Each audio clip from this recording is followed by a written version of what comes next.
Lo que está pasando entre Rusia e Irán no es solo una transacción de armas, es un mensaje directo al mundo entero y especialmente a los Estados Unidos, de que el orden internacional que Washington construyó durante décadas ya no es el único que existe. Estamos viviendo un momento histórico, uno de esos que los libros de texto van a mencionar en 20 años y la mayoría de las personas ni siquiera saben qué está ocurriendo frente a sus ojos. Documentos filtrados de Rostec, el gigante de defensa del Estado ruso, revelaron en octubre de 2025 un acuerdo masivo. Irán comprará 48 aviones de combate, su 35 por un valor de 5 mil millones de dólares. 48 máquinas de guerra de cuarta generación avanzada, equipadas con radares que pueden detectar blancos a 400 kilómetros, capaces de rastrear 30 objetivos simultáneamente y llevar hasta 12 misiles aire-aire. No estamos hablando de chatarra militar, estamos hablando de una de las aeronaves más letales que Rusia ha construido, siendo transferida a un país que el gobierno de los Estados Unidos lleva décadas intentando contener. Y la pregunta que nadie en los grandes medios de comunicación mainstream quiere hacer en voz alta es esta: ¿qué dice esto realmente sobre el poder de los Estados Unidos hoy, en este momento, en 2026? Porque si uno entiende cómo funciona el capitalismo global, cómo funciona el poder geopolítico y cómo las sanciones económicas son la herramienta favorita de Washington para doblar voluntades, entonces este acuerdo entre Rusia e Irán es una señal enorme de que esa herramienta está perdiendo su filo, y eso tiene consecuencias para todos nosotros, para los que vivimos en este país, para los que pagamos impuestos que financian esas sanciones, esas políticas, esas guerras, para los que tenemos familias, comunidades y un futuro que depende de cómo se redistribuye el poder en este planeta. Empecemos desde el principio, porque el contexto lo es todo. Durante décadas, la Fuerza Aérea de Irán ha sido una reliquia del pasado. Los aviones que hoy vuelan en los cielos iraníes son, en su mayoría, máquinas que Estados Unidos le vendió al Shah de Irán antes de la revolución de 1979. Estamos hablando de F-14 Tomcats, de F-4 Phantoms, de aviones que tienen más de 45 años de antigüedad. Es como si hoy en día alguien intentara competir en Fórmula 1 con un automóvil de los años 70. ¿Funcionan? Sí, pero apenas. Y eso quedó demostrado de manera brutal en junio de 2025, cuando Israel y Estados Unidos lanzaron ataques coordinados contra instalaciones nucleares iraníes. Los cazas israelíes F-16 llegaron a tan solo 80 kilómetros de Teherán. Los bombarderos furtivos B-2 de la Fuerza Aérea estadounidense penetraron el espacio aéreo iraní y lanzaron bombas de penetración masiva sobre Fordow, Natan e Isfahan, las instalaciones nucleares más profundas y blindadas que tenía Irán. Y la Fuerza Aérea iraní, con todo y sus pilotos valientes, no pudo hacer prácticamente nada para detenerlo. 2 de sus preciados F-14 fueron destruidos en tierra. El sistema de defensa S-300 fue neutralizado. Irán quedó expuesto de una manera que nadie dentro del régimen podía ignorar ni minimizar. Entonces, cuando uno entiende ese contexto, esa humillación estratégica y militar que sufrió Irán en 2025, el acuerdo del Sub-35 no es simplemente una compra de armas, es una respuesta existencial. Es Irán diciéndole al mundo: nunca más vamos a estar tan vulnerables. Porque lo que pasó en junio de 2025 no fue solo una derrota táctica, fue una demostración pública de que la Fuerza Aérea iraní, tal como estaba constituida, era básicamente irrelevante frente a adversarios de primera línea, y ningún Estado que se tome en serio su propia supervivencia puede tolerar eso indefinidamente. Ahora bien, aquí viene la parte que realmente debería hacernos reflexionar a quienes vivimos en los Estados Unidos y nos preocupamos por la dirección del mundo. Documentos internos de la corporación rusa CRE, una subsidiaria de Rostec, fueron filtrados en octubre de 2025 por el grupo de hackers conocido como Black Mirror, que según reportes tenía vínculos con Ucrania. Más de 300 documentos internos salieron a la luz, incluyendo tablas de precios de exportación, calendarios de entrega y especificaciones técnicas de los sistemas de guerra electrónica, incluidos en el paquete para Irán. El cliente aparecía bajo el código interno 364 y el contrato describía la entrega de 48 Sub-35 en lotes entre 2026 y 2028 con un pago adelantado del 15%. El paquete incluía sistemas de guerra electrónica Kivini-M, que son los mismos sistemas que Rusia ha utilizado para interferir con la electrónica de aviones de la OTAN en conflictos reales. Y aquí hay que hacer una pausa porque cuando escuchamos guerra electrónica en los medios, muchas veces pasa como un detalle técnico que no parece relevante, pero lo que significa en términos prácticos es extraordinariamente importante para comprender por qué este acuerdo aterroriza a los planificadores militares en Washington y Tel Aviv. El Sub-35 no es solo un avión rápido con misiles, es una plataforma de combate integrada con capacidades de interferencia electrónica que pueden cegar los radares enemigos, confundir los sistemas de guía de misiles y crear lo que los militares llaman zonas negras, donde los sensores simplemente dejan de funcionar con precisión.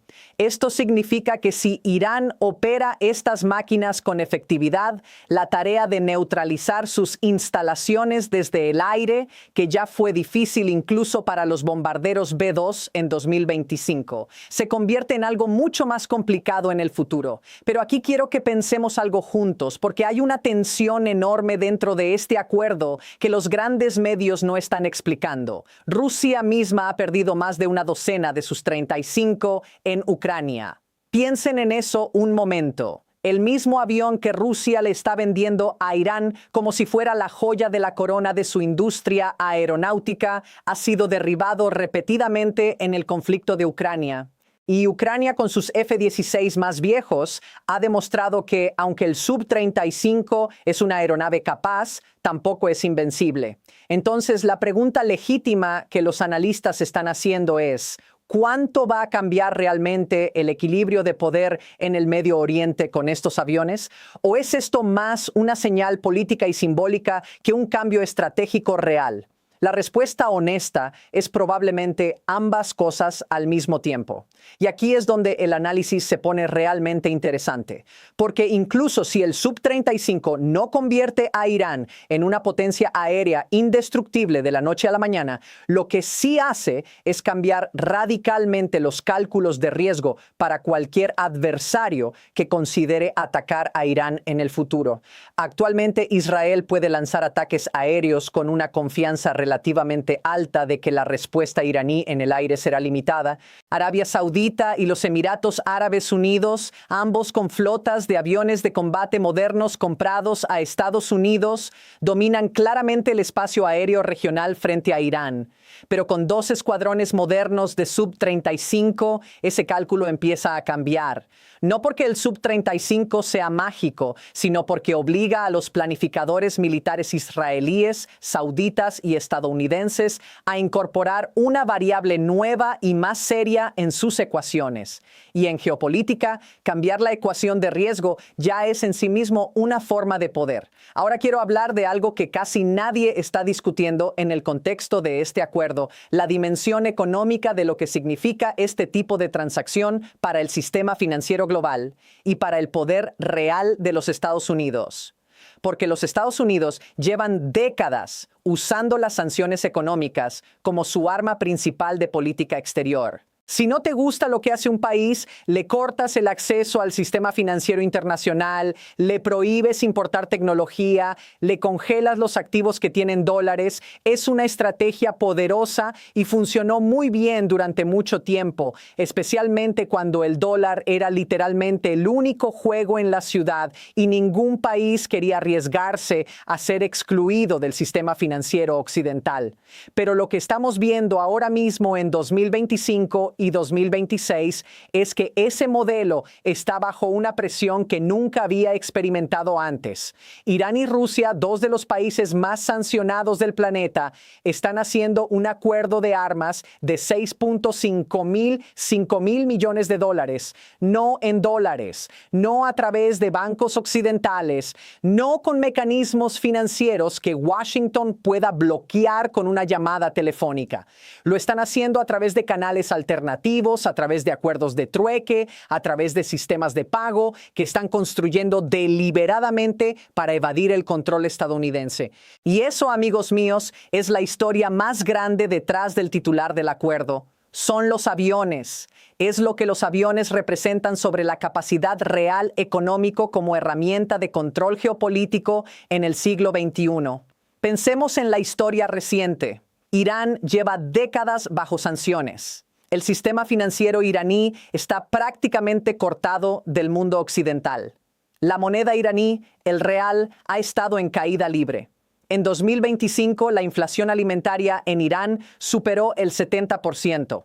El Banco Mundial proyectó que la economía iraní se contraería tanto en 2025 como en 2026. Las sanciones han causado un sufrimiento real y enorme para la población iraní ordinaria. No hay duda de eso. Pero lo que también es verdad, y esto es lo que los defensores de la política de máxima presión no quieren admitir, es que esas sanciones no han logrado cambiar el comportamiento estratégico del régimen iraní en ningún aspecto fundamental. No detuvieron el programa nuclear, no detuvieron el apoyo iraní a grupos como Hezbollah, no detuvieron los ataques con drones y ahora, en medio de todo ese peso económico aplastante, Irán está firmando el mayor contrato de adquisición militar de su historia reciente. ¿Cómo es eso posible? La respuesta está en entender cómo funciona realmente el capitalismo global cuando está bajo presión. Irán encontró su palanca, los drones. Cuando Rusia invadió Ucrania en febrero de 2022, de repente necesitó municiones y armamento a una escala que su propia industria de defensa no podía satisfacer rápidamente. Irán ofreció exactamente lo que Rusia necesitaba: miles de drones, Shah-136, bombas planantes guiadas, misiles balísticos de corto alcance.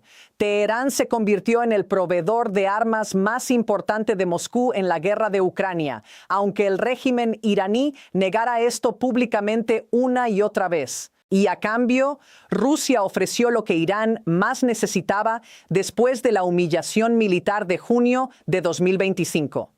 Aviones de combate modernos, sistemas de defensa aérea y cooperación tecnológica que ninguna sanción occidental podía bloquear porque se hacía completamente fuera del sistema financiero controlado por Washington. Es un intercambio clásico entre dos potencias bajo presión mutua. No es ideología lo que los une principalmente, es la necesidad práctica, es el capitalismo de la sobrevivencia geopolítica. Y cuando entendemos eso, empezamos a ver algo más profundo. Estamos presenciando el surgimiento de una arquitectura económica y militar alternativa que no necesita el permiso de Washington para funcionar. No es perfecta, tiene enormes limitaciones, pero existe, y esa existencia por sí sola cambia la dinámica del poder global de maneras que ninguna sanción puede revertir fácilmente. Hay otro elemento de este acuerdo que merece atención especial: la posibilidad de que Irán no solo reciba los aviones, sino que eventualmente los ensamble en su propio territorio. Documentos filtrados sugieren que Rusia podría ofrecer lo que se llama ensamblaje semidesmantelado, SKD, por sus siglas en inglés, a través de la Organización de Industrias Aeroespaciales de Irán. Esto significaría que Irán estaría construyendo su propia capacidad de producción de cazas de cuarta generación avanzada. Por primera vez desde los años 70, cuando todavía recibía tecnología aeronáutica de Estados Unidos, Irán podría tener una línea de producción de aviones de combate reales, y eso va mucho más allá de los 48 aviones del contrato inicial. Los expertos iraníes citados en la prensa especializada hablan de una capacidad eventual de producir entre 48 y 72 unidades por año si el programa de ensamblaje se completa exitosamente.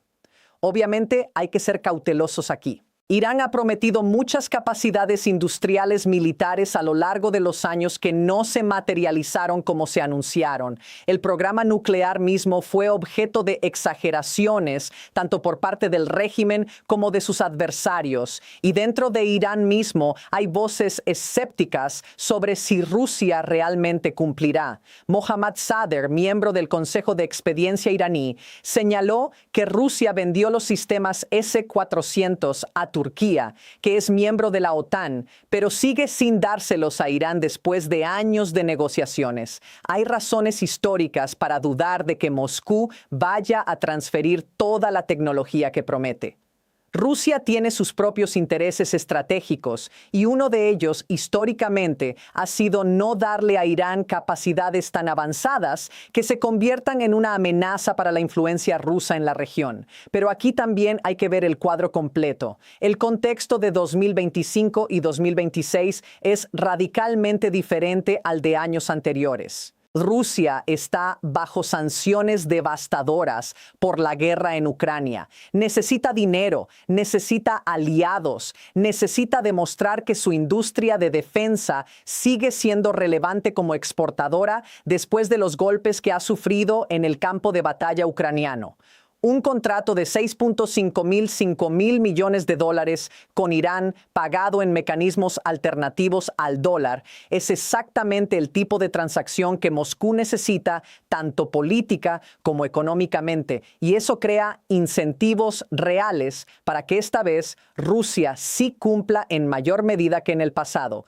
Y 900. Pensemos ahora en las consecuencias regionales porque estas son enormes y están sucediendo ya en tiempo real. Arabia Saudita y los Emiratos Árabes Unidos están acelerando sus propias compras de armamento desde F-15EX hasta Eurofighters, desde sistemas de defensa antimisil hasta radares avanzados. El Medio Oriente está en una carrera armamentista que tiene décadas de historia, pero que el acuerdo ruso-iraní ha acelerado de manera dramática. Se estima que el gasto en defensa de los países del Medio Oriente se acercará a los 190 mil millones de dólares anuales para 2026. Eso es dinero que sale de las economías de esos países y va directamente a las industrias de defensa de Estados Unidos, Europa y ahora también de Rusia y China. Es el capitalismo del miedo en su forma más pura. La inseguridad regional se convierte en ganancia para los fabricantes de armas en todos los lados. Y mientras tanto, ¿qué están viviendo las personas ordinarias en esos países? En Irán, protestas masivas que comenzaron en diciembre de 2025 y se extendieron por las 31 provincias del país, impulsadas por la inflación aplastante, la devaluación del real y el agotamiento de una población que lleva décadas pagando el costo de las sanciones y de un régimen que gasta en aviones de combate, mientras la gente no puede comprar pan a precios razonables. En Arabia Saudita y los Emiratos, poblaciones que viven bajo regímenes autoritarios que usan el dinero del petróleo para comprar seguridad y armas en lugar de construir democracia real. En Israel, una sociedad traumatizada que vive entre el miedo y la militarización permanente. En ninguno de estos lugares, el dinero que se gasta en armas está mejorando la vida cotidiana de las personas ordinarias. Eso también es parte del análisis que necesitamos hacer. Porque si algo nos enseña a mirar este acuerdo desde una perspectiva económica y política honesta, es que las carreras armamentistas no surgen de la nada, surgen de conflictos, de intereses reales, de injusticias no resueltas, de relaciones de poder que producen resentimientos profundos. Irán no está comprando su 35 porque sea un país agresivo por naturaleza. Está comprando su 35 porque sus líderes, con todos sus defectos y contradicciones, vieron sus instalaciones bombardeadas en 2025 y entendieron que sin capacidad militar creíble están permanentemente a merced de adversarios más poderosos. Eso es una respuesta racional dentro de un sistema internacional que sigue siendo profundamente anárquico y donde el poder militar todavía determina quién puede hacer qué sin consecuencias. ¿Puede Estados Unidos detener este acuerdo? La respuesta honesta es ya no de la misma manera que antes. Las sanciones CAATSA existen y técnicamente podrían aplicarse a cualquier tercer país que facilite la transacción. Pero Rusia e Irán han pasado años construyendo sistemas para evadir exactamente ese tipo de presión. Usan bancos en países que no cooperan con Washington. Usan criptomonedas. Usan acuerdos de trueque directos. Usan la llamada flota fantasma de barcos petroleros que transportan el petróleo iraní hacia China sin pasar por canales que Estados Unidos pueda monitorear o bloquear. Y China, que absorbe la mayor parte de las exportaciones de petróleo iraní, tiene sus propios intereses en que Irán se mantenga viable como contrapeso al poder estadounidense en la región. En 2026, los intentos de la administración Trump de llevar los exportes de petróleo iraní a cero simplemente no funcionaron de la manera que se prometió públicamente. Lo que estamos viendo, en definitiva, es el mapa del mundo cambiando en tiempo real, no de manera dramática, no de un día para otro, no de la manera en que los cambios aparecen en las películas de Hollywood, sino de la manera lenta, estructural, casi silenciosa en que los sistemas realmente se transforman. El dólar sigue siendo la moneda de reserva dominante. La economía de los Estados Unidos sigue siendo la más grande del mundo. Tecnología militar estadounidense.